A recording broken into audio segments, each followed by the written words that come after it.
প্রতিদিন কোলাহল আর পড়ার শব্দে মুখর থাকত মাইলস্টোনের ক্লাসরুমগুলো, কিন্তু এখন ভবনের করিডোরে নেই কোলাহল কিংবা শিক্ষার্থীদের ছোটাছুটি।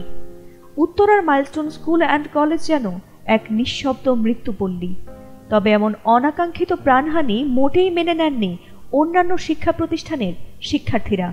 তাই মাইলস্টোন স্কুল অ্যান্ড কলেজের সামনে গোল চত্বরে জমায়েত হয়েছেন শত শত শিক্ষার্থী। তবে আন্দোলনরত শিক্ষার্থীরা এবার আনলেন গুরুতর এক অভিযোগ।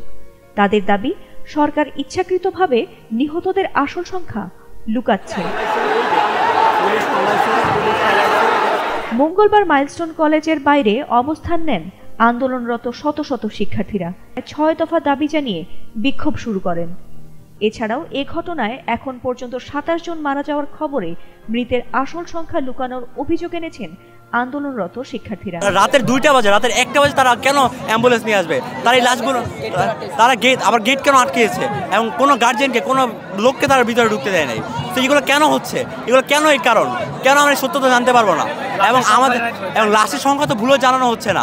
আমাদের নিজের হাতে আমরা মানে ২০-২৫ জন আমরা বের করেছি। আমার ভাই বাদার বের করেছে ভাই স্পটই আপনার প্রায় ৩০ জন প্লাস মারা গেছে। মানে আমাদের ভাইদের মাথা, শরীরের বডি পার্ট সব আলাদা হয়ে গেছে।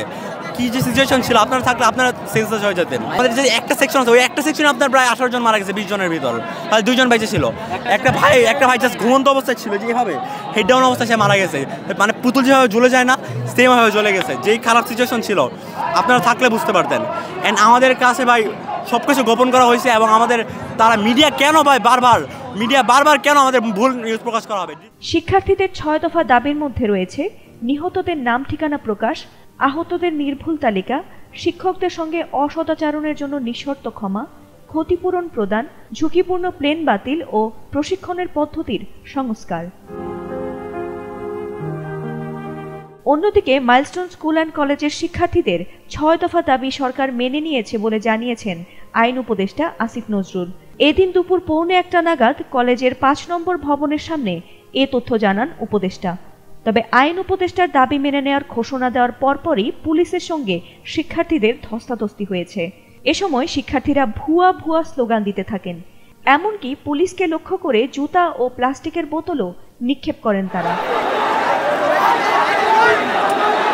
এদিকে শিক্ষার্থীরা সহপাঠী ও বন্ধুদের মৃত্যুতে শোকাহত হয়ে নিহতদের প্রকৃত সংখ্যা জানতে কলেজ মাঠে জড়ো হয়ে আন্দোলন করে যাচ্ছেন।